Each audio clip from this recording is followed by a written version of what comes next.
along of being kind of let in on the secret, they knew as soon as he put them into position what they were seeing.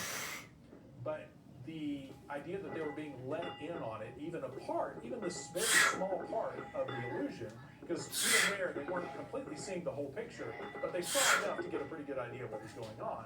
That there was an unspoken pact between the magician and spectator immediately that, oh wow, I'm getting to see literally behind the curtain, and yeah, I'm Bub's the word, man. I'm cool. I'll play along. This is cool.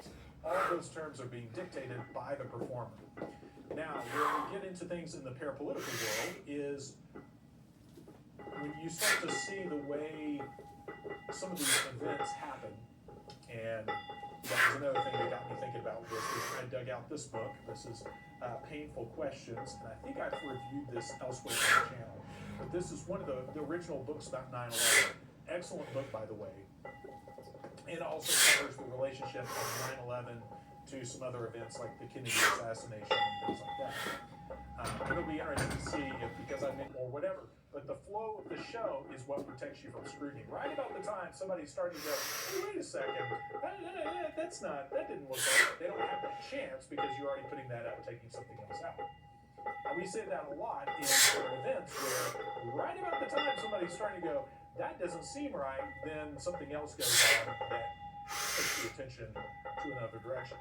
And in a way, it's kind of misdirection, but that's why I think for this video, it's more important to focus on overall audience management of that treating the general public as an audience to this false flag spectacle that's being done. So the abduction phenomenon was a very tidy thing. But as soon as the internet age came along and a lot of these abductees were able to share their experiences directly with the public without having them filtered through publishers, then all of this other paramilitary activity. No. It's a little bit more than an age gap, right? So I'm just going to describe this to you right now. Allegedly, I'm just going to say allegedly here to keep myself safe, because maybe this is confirmed, maybe it isn't, but essentially what happened was this thing does damage the person that it's about, but too bad, it's still within the public interest, right? So you therefore point it out and let people know, but then you can just be arrested and jailed for it, right? That's not fair. And it just shows that you're wanting to really keep this under wraps. The fact that they're coming down so hard on all of it and living conditions, I would probably say it's the HRT. It's the son that wreaks havoc on your body. She says her mother has to be careful about her choice of outfits, of posture.